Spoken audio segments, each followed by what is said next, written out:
एक यही गाय के लोग इस देश की सत्ता में बैठेंगे और गौ माता की भी रक्षा करेंगे और भारत की जितनी भी भारतीय लोगों की भावना की समस्याएं हैं, उनकी जो पीड़ा है उसको भी यही दूर करेंगे। तब जब राजनीति हमारी गाय के गले पे छुरी रख रही है तो उस हाथ पर छुरी। नमस्कार, मैं आशा गौतम और आप देख रहे हैं पंजाब केसरी टीवी। जगत गुरु शंकराचार्य स्वामी अविमुक्तेश्वरानंद सरस्वती ने बिहार में सनातनी राजनीति का शंखनाद किया है, जिसे लेकर शंकराचार्य ने माता सीता की जन्मस्थली पुनौरा धाम से गौ मतदाता संकल्प यात्रा की शुरुआत की है और ये घोषणा की है कि उनके नेतृत्व में बिहार की सभी 243 विधानसभा सीटों पर निर्दलीय गौ भक्त उम्मीदवारों को चुनावी मैदान में उतारा जाएगा। वे गौ भक्तों के समर्थन में प्रचार भी करेंगे। इसके अलावा वे सनातनी हिंदुओं से गौ माता को राष्ट्र माता घोषित कराने और गौ भक्तों के लिए मतदान की अपील कर रहे हैं।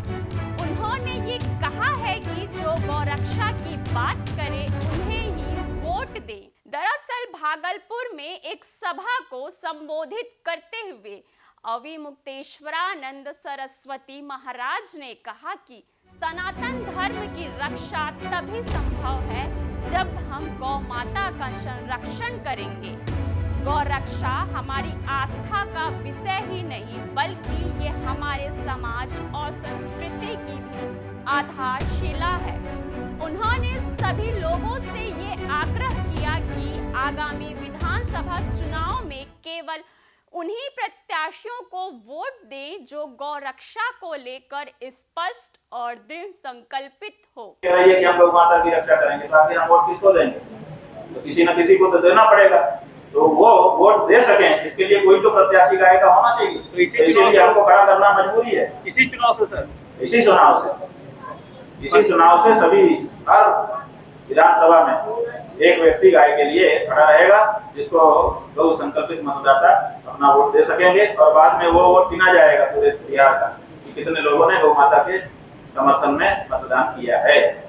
आगे की जो राजनीति है देश की यहीं से तय होना शुरू होगी और धीरे धीरे, अभी तो हमारे पास इतना संसाधन नहीं है कि एक ही दिन में हम पूरे बिहार को बता दें, जन जन तक पहुंच जाए, लेकिन धीरे धीरे ये बात जैसे जैसे जाएगी ना, आप देख लेना एक यही गाय के लोग इस देश की सत्ता में बैठेंगे और गौ माता की भी रक्षा करेंगे और भारत की जितनी भी भारतीय लोगों की भावना की समस्याएं हैं, उनकी जो पीड़ा है उसको भी यही दूर करेंगे। जब राजनीति आकर के उसके ऊपर आक्रमण कर रही है तो राजनीतिक रूप से ही उसका जवाब दिया जाएगा। जिस भाषा में आप हमसे पूछोगे, अगर वो भाषा हम जानते होंगे तो उसी भाषा में तो आप हमको जवाब देना चाहिए।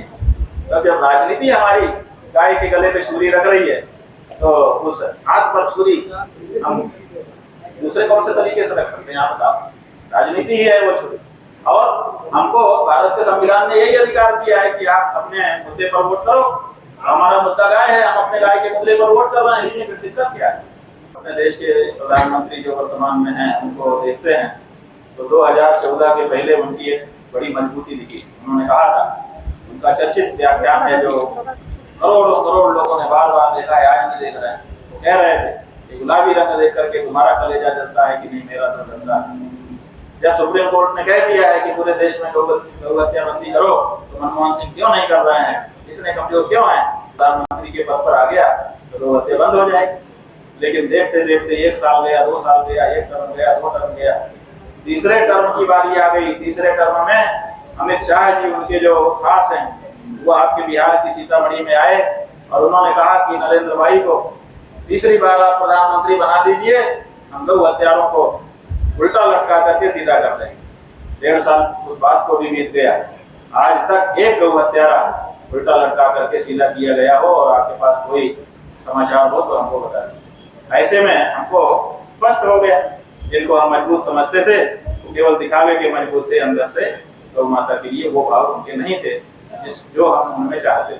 संतों को राजनीति अगर नहीं करनी चाहिए तो सबसे पहले आप उनका मताधिकार समाप्त करो। मताधिकार उनको आपने दे रखा है, और जिसको मताधिकार है, मत देने वाला राजनीति नहीं करता तो क्या करता है, एक बात। दूसरे, आपका साधु संत राजनीति में आए, चुनाव लड़े, संसद में जाए, विधानसभा में जाए, मुख्यमंत्री बने, आप कभी प्रश्न नहीं उठाते हो कि अरुण महंत भी बना रहे साथ साथ, तब आप ये प्रश्न नहीं उठाते हो कि साधु संत को राजनीति में आना चाहिए कि नहीं आना चाहिए। और एक शंकराचार्य जब अपनी धार्मिक जनता को धार्मिक मार्गदर्शन देने के लिए यात्रा करे, स्वयं चुनाव नहीं लड़ूंगा, किसी पार्टी को भी सपोर्ट नहीं करूंगा, जो लोग वोट देना चाहते हैं उनके लिए केवल व्यवस्था कर रहा हूं ताकि वो वोट दे सकें। अगर कोई पार्टी इस बीच में आकर के कहती है कि नहीं हम करेंगे गौ माता की रक्षा, तो अलग से खड़ा करने की जरूरत नहीं है। इतना साफ जब अपने मुद्दे को कोई आचार्य धर्म का कह रहा हो तो आप उसके सामने प्रश्न पूछते हो कि साधु संतों को राजनीति में आना चाहिए कि नहीं आना है, एक बात। तीसरे, आपके बिहार के एक व्यक्ति ने जिस दिन हम आए उसी दिन वक्तव्य दिया कि गाय को राजनीति का मुद्दा नहीं बनाना चाहिए। हमने कहा बिल्कुल बहुत सुंदर बात कह रहे हो, राजनीति का मुद्दा गाय नहीं बननी चाहिए, लेकिन बूचड़खानों को लाइसेंस तो राजनीति ने दिया है, बूचड़खानों को सब्सिडी तो राजनीति ने दिया है, जो ट्रक जाते हैं उनको संरक्षण तो राजनीति देती है। राजनीति करने वाले ये बंद कर दें तो राजनीति का विषय गाय नहीं रहेगी, लेकिन आप ये करते रहोगे। और दूसरा, अगर गाय के लिए राजनीति में आकर के खड़ा हो और कुछ बात कहे तो आप कहते हो कि गाय को राजनीति का विषय नहीं बनाना चाहिए। आखिर जब राजनीति हमारी गाय को काट रही है तो उसको काटने के लिए राजनीति के सिवाय और कौन सा तरीका है? लोहा ही लोहे को काट सकता है, सोने से लोहा नहीं कटता है। इसलिए राजनीति अगर हमको क्षति पहुंचा रही है तो राजनीति से ही उसको काटा जा सकता है। इसलिए नीति का अनुसरण करते हुए कंटके नहीं वकंटकम, कांटे से ही कांटा निकलता है। इसलिए राजनीति से ही उस राजनीति को हम ध्वस्त करना चाहेंगे जो राजनीति हमारी गौ माता को काट काट करके गोटी गोटी करके बेचने को गौरव समझती है। शंकराचार्य ने आगे बताया कि हम सभी राष्ट्रीय पार्टी के दिल्ली कार्यालय पर गए और पूछा कि गौ माता को राष्ट्रमाता घोषित करने के लिए अपना पक्ष लोकसभा सदन में रखिए और अपना पक्ष को हमें बताइए, लेकिन किसी भी राजनीतिक दल ने अभी तक अपना पक्ष गौ माता के विषय में नहीं बताया। इसलिए अब मजबूरी में हमें विधानसभा चुनाव में गौ भक्त प्रत्याशी उतारना पड़ रहा है। शंकराचार्य ने ये भी घोषणा की है कि वे आगामी विधानसभा चुनाव में सभी विधानसभा क्षेत्रों पर अपने उम्मीदवार उतारेंगे। उन्होंने कहा कि नामांकन की प्रक्रिया पूरी हो जाने के बाद औपचारिक रूप से ये बताया जाएगा कि कौन-कौन उम्मीदवार उनकी ओर से चुनाव लड़ रहे हैं। बहरहाल शंकराचार्य के इस ऐलान के बाद बिहार के राजनीति में घमासान मचा हुआ है। पंजाब केसरी टीवी के लिए भागलपुर से अंजनी कुमार कश्यप की रिपोर्ट। नमस्कार।